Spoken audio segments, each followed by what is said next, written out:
Welcome back, everybody. This is Nicole from Wildflower Valley Farm. Today I'm going to be planting some squash. It is late July in East Tennessee, and squash is a fast-growing plant, and our growing season is so long that I should be able to still get a lot of produce off of this before the cold weather gets here.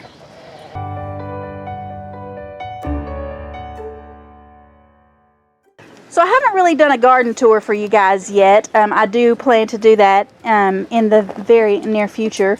But this corner of my garden it's not the only squash that I've planted, but it is mainly squash in this corner of the garden. I have here one massive, this is one plant, a patty pan squash. And it is producing decent sized fruit. That one's about ready to harvest, and then there's a little one beside it that will be ready within a few days. Like I said, this is one massive plant, as you guys can see. And then beside it, I have what were a couple of zucchini plants in these tires. This zucchini plant bit the dust.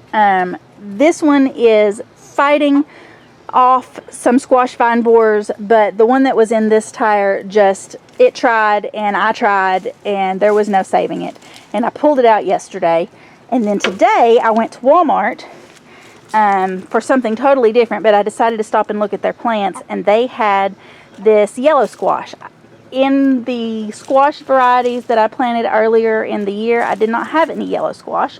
So I figured, why not? I'll plant this one and see if we can't get some nice fruit off of this year before cold weather gets here. Like I said, it's late July, and our first frost is usually the middle of October, so there should be plenty of time to get some nice fruit off of this squash. So I'm going to plant this and water it in good, and we'll see how it does the rest of the season. I'm going to start by pulling off some of the dead leaves off of this plant that is next to it. And then I'm going to get my shovel and dig a big enough hole. I'm just going to take the dirt out of this tire and put it on the ground beside it.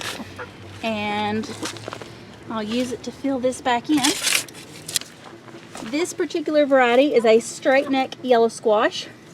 I'm going to pinch off some of these leaves off of it that are broken and wilting so that it does not try to put any energy into feeding leaves that are not going to survive anyway.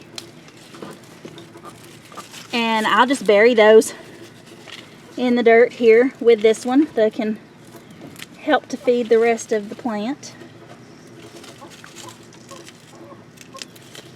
It's probably better to cut these off rather than breaking them, but I did not bring my scissors out with me. So I'm going to break them off. It'll be fine. I'm going to go ahead and feed it some rabbit manure to give it a really good start.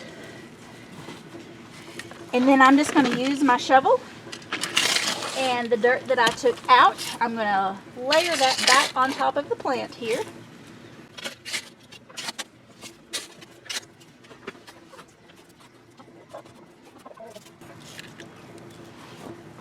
I'm going to lean these away from the chicken fence on purpose because the chickens will reach through and eat those leaves if they can reach them. So until it has time to get pretty well established and not be stressed, I want it to be leaning away from the fence, and it should be fine. The chickens won't be able to reach it until it is quite a bit larger. I'm going to water that in good.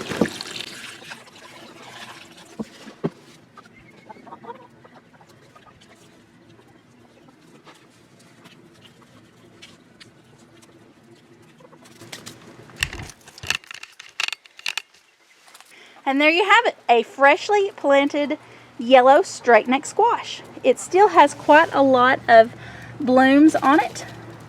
I say still, it is producing quite a lot of blooms, buds there in the center. So hopefully it will produce quite a lot of fruit for me in what we have left of this season.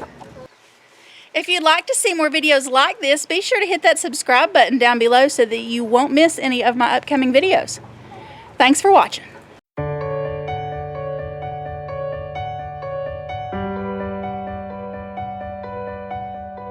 you.